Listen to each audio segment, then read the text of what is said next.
జనవరి 18 చొల్లంగి అమావాస్య. నియమాలు, ప్రాముఖ్యత, చేయవలసిన పూజలు, ఫలితాలు. ప్రారంభ శ్లోకం. ఓం నమో భగవతే వాసుదేవాయ.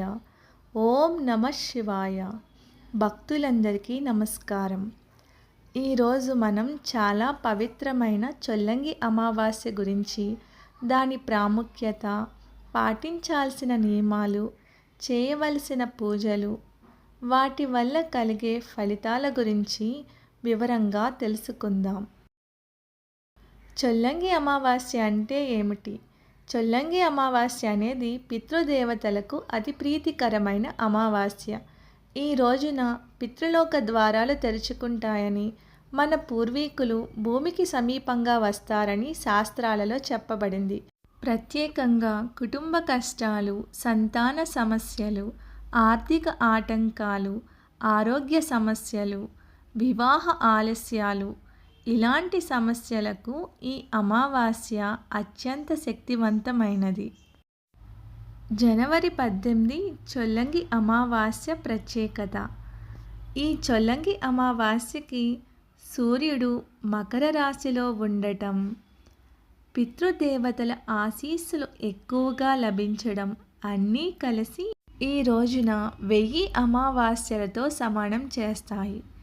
ఈ రోజున చేసిన చిన్న పూజ కూడా జీవితంలో పెద్ద మార్పులు తీసుకువస్తుంది.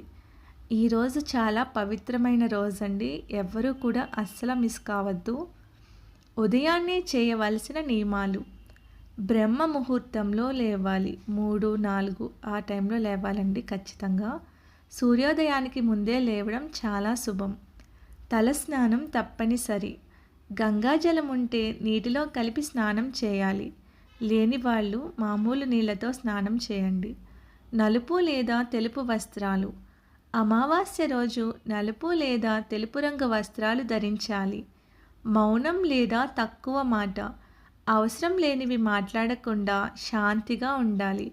దెబ్బలాడుకోవడం, కోపంతో ఉండడం అలాంటివి అస్సలు చేయకూడదండి. చిన్నపిల్లల్ని దూషించకూడదు, తిట్టకూడదు, బాగా చూసుకోవాలి. పితృదేవతలకు తర్పణ విధానం. ఈ రోజున చేయవలసిన ముఖ్యమైన కార్యం పితృతర్పణం. దీనికి కావలసినవి నువ్వులు, నల్ల నువ్వులు, నీరు, దర్భలు, కుసుమలు. చేసే విధానం. దక్షిణ దిశగా ముఖం చేసి కూర్చోవాలి. దర్భలను చేతిలో పట్టుకుని నీరు, నువ్వులు కలిపి పితృదేవతల పేర్లు చెప్పి తర్పణం ఇవ్వాలి. ఇది తెలియని వారు ఇలా చెప్పవచ్చు. నా వంశంలోని సకల పితృదేవతలకు ఇదం తర్పణం సమర్పయామి. ఇలా చేయడం వల్ల పితృదోషాలనేవి తొలగిపోతాయి. అమావాస్య రోజు ఆహార నియమాలు. మాంసాహారం ముట్టకూడదు. మద్యం సేవించరాదు. ఉల్లి, వెల్లుల్లి అస్సలు తినకూడదు. నైవేద్యంగా అన్నం, పప్పు, కూర, పాయసం ముందుగా పితృదేవతలకు సమర్పించిన తర్వాతనే భోజనం చేయాలి. ఇది తప్పకుండా పాటించాలండి. సాయంత్రం చేయవలసిన దీపారాధన.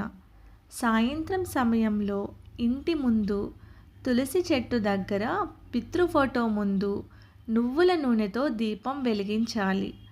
ఈ మంత్రం చెప్పాలి. ఓం పితృదేవతాభ్యో నమః.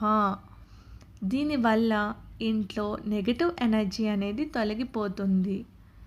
దానం చేయవలసిన వస్తువులు. చొల్లంగి అమావాస్య రోజు చేసిన దానం 1000 రెట్లు ఫలిస్తుంది.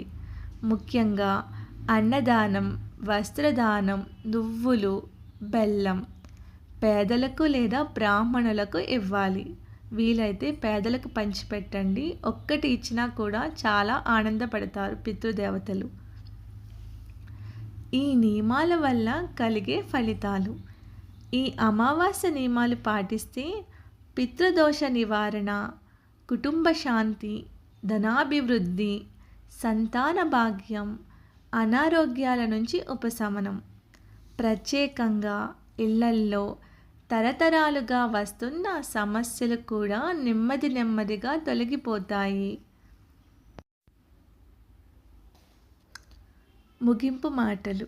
చివరిగా భక్తులారా, చొల్లంగి అమావాస్య మన జీవితాన్ని మార్చే శక్తి కలిగిన పవిత్ర రోజు.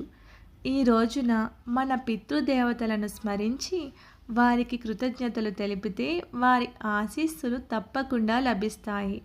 ఈ సమాచారం మీకు ఉపయోగపడితే ఇతరులకు కూడా పంచండి. అందరికీ పితృదేవతల ఆశీస్సులు కలగాలని కోరుకుంటూ ఓం శాంతి శాంతి శాంతి.